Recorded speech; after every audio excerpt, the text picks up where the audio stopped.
Kia ora, it's Kato from Ricketts Honey Co, and we're just here in Diamond Harbour, and we're just going to do a quick wee tour around the property and see what we're doing.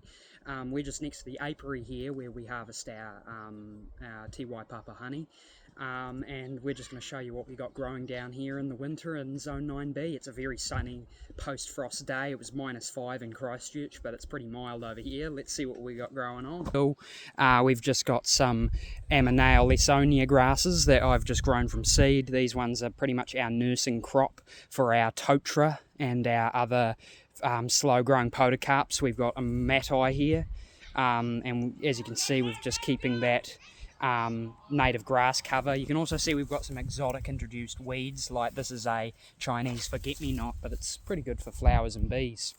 We've also got some wind grasses interspersed in here, and amongst these pheasant grasses now, because I've sort of wanted to diversify. You can see we've got a wee bit more of this native grass sward, a lot of this Aminale sort of growth.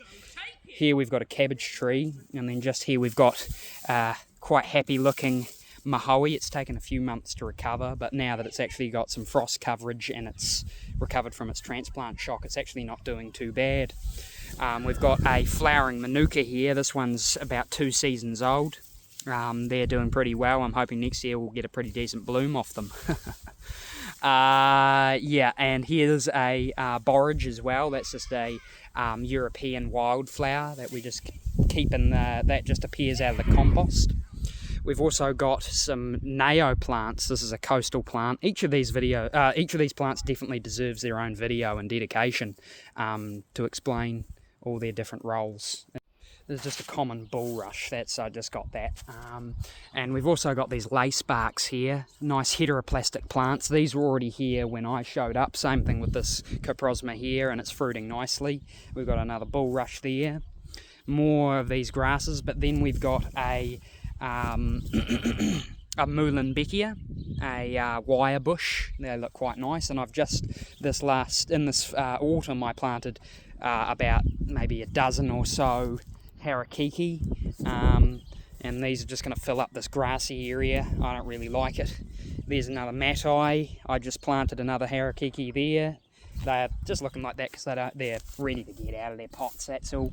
We've got a Banks Peninsula blue fescue just there. We got a cabbage tree, North Island Ko-Fi right here. I'll just give you a look at that. Here we go. North Island Ko-Fi. Another Nao. This one's just about a season old. Very tall already. This Totra is about 2 years old. It's been attacked by a couple weed whackers, but that's what happens. Mānuka. A nice Mānuka scrub. We've got a Speedwell here. And then we've got the famous Lancewood. I probably need another 20 of those in here. Another Harakeke, and I've just dug in this wee swale here to let some water drain away. Here we've got some exotic north ones. Here is a Kumarahou that's growing really well underneath the shrubs here, and I've just applied some gypsum underneath. That's what this white stuff on. And we're just trying to use gypsum, calcium sulfate, as just a soil management tip. Diamond Harbour has Phregic Palix soil, which is soil that is derived from loess, not the Family Guy character, but glacial dust. During nor'wester days, way back 40,000 years ago when glaciers were at their maximum, during a hot nor'wester day, this glacial dust would just sweep across the Canterbury Plains and just envelop everything. And it has covered large areas, particularly northwestern facing bays of Diamond Harbour. All the northwestern bays have a lot of this Phregic Palix soil that's derived from glaciers. And so the gypsum just makes that soil more friable, allows water to go deeper. Combined with the digging of the trenching, that just allows water to actually sit in a spot, because in a dry summer, the water just evaporates from the soil cracks, it expands, and it just causes a lot of root problems for trees. But also, in winter, it is just wet, boggy, but it's also not penetrating the top 2 to 5 centimetres of soil, so it's just all running off into the local water. And so by doing this, you allow a little bit of that water to actually penetrate the soil, get deep into there, add nutrients to the trees and allow those trees to get a lot of water when it's very crucial, and hold that water over the summer, because having added soil depth means that when that hot sun is baking the top 2 centimetres of soil, that might be 15 degrees, 18 degrees, 20 degrees, but then below that, it's still wet, and that will cool it down. And so that can be also an added benefit of doing this gypsum treatment. The soil is, we've got a Karaka here. They look quite nice. I've got another Mānuka here, but these ones aren't doing so well. Here's a Pride of Madeira. These ones are very, very pretty when they flower, and this one's a hollyhock. And we're back here. Here's an Aki. Another Totra there. We've got a cabbage tree there, and then we've got another Matai here, and then over here is where we transition into our Mānuka shrubland. So we've got a Mānuka here, another cabbage tree, and then we've got 1, 2 Mānuka here. So here's, this one's just about this is entering its 2nd season this year. Same thing with this thing's entering its 2nd season. And these are my Kanuka. I've planted Kanuka here before and they didn't do too good, but this one I'm hoping will do a bit better. I've put in a lot more leaf mulch. Here's another Mānuka. We've got a Hupara here. I didn't plant this. Mānuka there, and this is just the Mānuka shrubland. Got a Kofi here. That one's frickin' $20. Shove that in. A Karamu.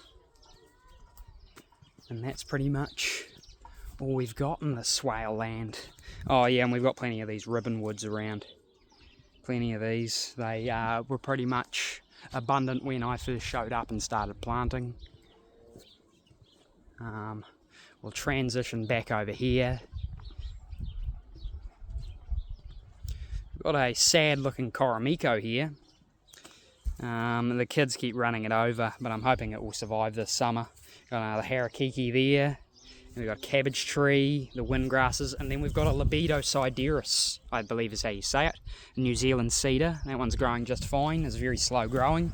Another Nao, Gryssolania. I've got a Mānuka here. We got a tree daisy there. Then just over here we've got a couple more exciting things. We've got another North Island Kofi.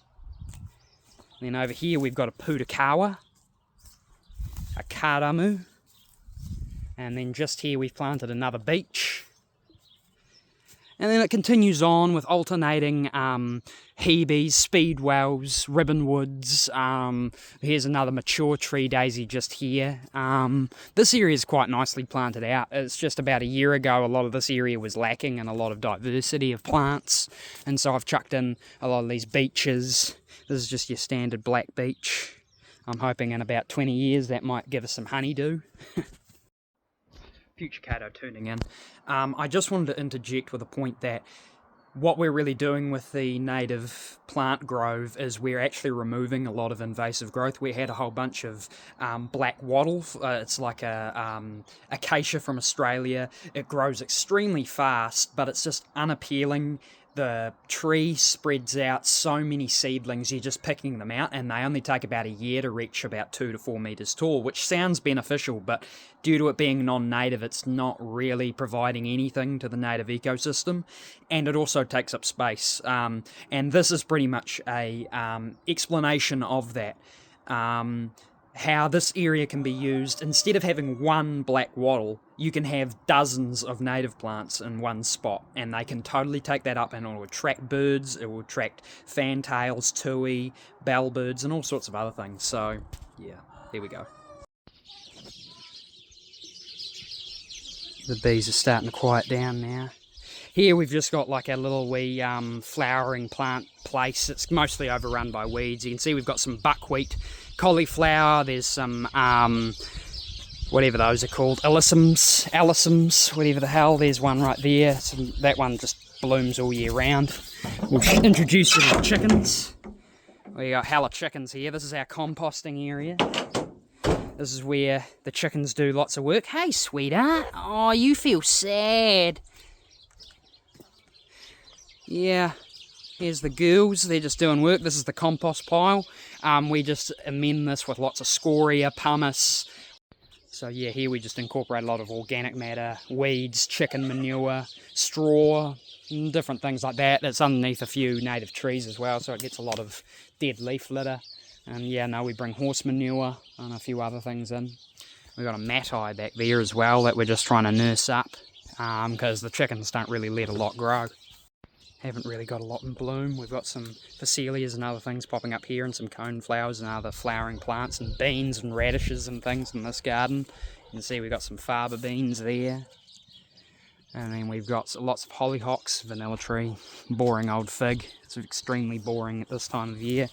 Peonies, yeah. Then we got some borage here and dispersed with some cabbages. We've got about 24 cabbages and 24 broccoli, a couple kale. Yeah, it's going pretty good so far, much better than my Canterbury set. We've got another Kumarahou here, which is doing extremely well. And this bed here is doing much better. We've got some hollyhocks, we've got forget-me-nots, but we've got some really, really beautiful primroses here. Are these primroses? I don't know what these are. Pretty sure they're primroses. I forget the name of them sometimes. We've got alfalfa in that bed as well. We've got lots of phacelias and kale and borage and different flowering plants coming up in here. That looks like a gypsophila right there. Very nice, very nice. And some, oh geez, even some snapdragons. That's quite interesting. And we've got some of these. I forget what this is called. I think it's called a wintergreen or something like that. Some European bulb. Got daffodils here. Freesias and everything all spread through here. Just back here we've got some a Norfolk Island hibiscus tree just behind this green gage, this deciduous tree here. Behind it is the Norfolk Island hibiscus, and here is a red flowered Pohutukawa right here. And then this is a candelabra aloe. It's native to South America. Yeah, most of the things I should mention are exotic here. In terms of the flowering garden, none of them are native flowering plants like the borage and the hollyhocks and that. So I've got plenty of hebes. These are jonquils. The jonquils are just starting to come out. They come out in spring. We've got a Missy Lukey banana that's just doing absolutely brilliantly in the cold. This is a Samoan banana, and it doesn't even. My ones over in Christchurch have lost all their leaves. These ones don't even budge to the cold at this time of year. This one is a Ethiopian banana, I believe. I only ripped it out of a plant that we had in Nelson, and yeah, it survived so far. It's doing pretty good. Then over here we've got our blueberry patch. We've got another one of those bulrushes that isn't doing too good, and some native grasses interspersed. It's very weedy in this area. It needs some maintenance. Got an apricot here. And then as we go in, there's a blueberry in a pot that I want to add. We've got a big plum here, and there's another Mānuka. Yeah, there's a little bit of a conflict of plants going on in here. Here's a apple tree that I grew in university. Got buttercups and jonquils all through there. These are apple trees. Back there we've got a black boy peach and a few other trees. In summer I'll do another video and show you what everything looks like as the seasons change. Right now it's a wee bit boring. I've got to harvest the rose hips as they're ready. You can make a delicious rose hip syrup this time of year. Down here we've still got some chilies trying to do their thing. They're actually starting to fruit, which is quite impressive. I actually just ripped that one off. Whoopsie. Sorry about that. But yeah, there's some cabbages in this bed, as well as this one and that one over there. They're doing very, very well. This pretty much won't receive any sun. We got broccoli in here. Just provided it with a lot of gypsum and things. We got more broccoli. Beetroot there.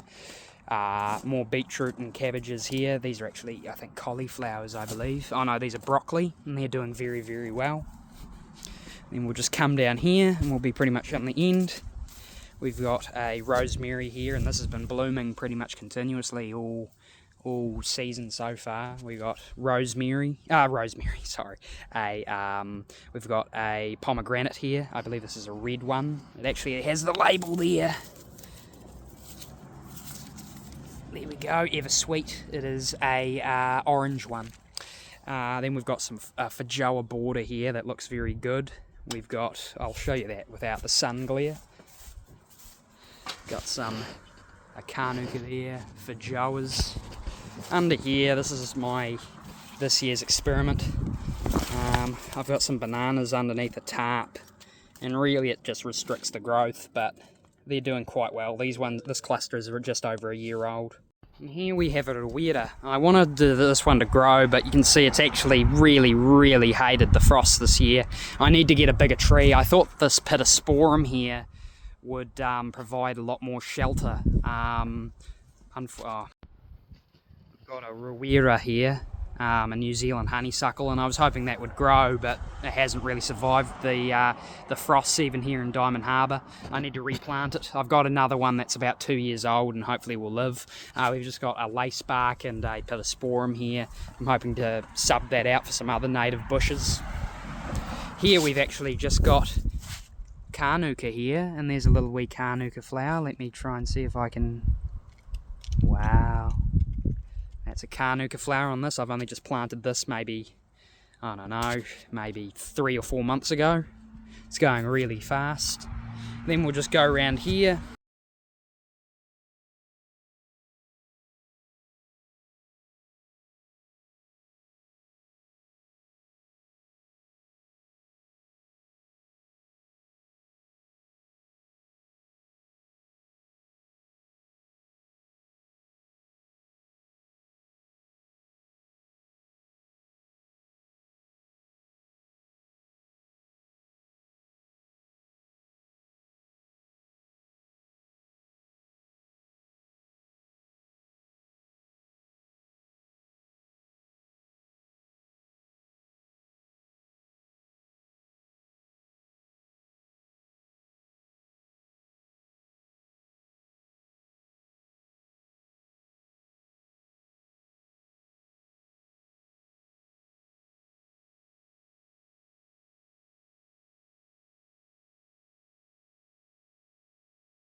Future Kato here, just signing out and doing the outro.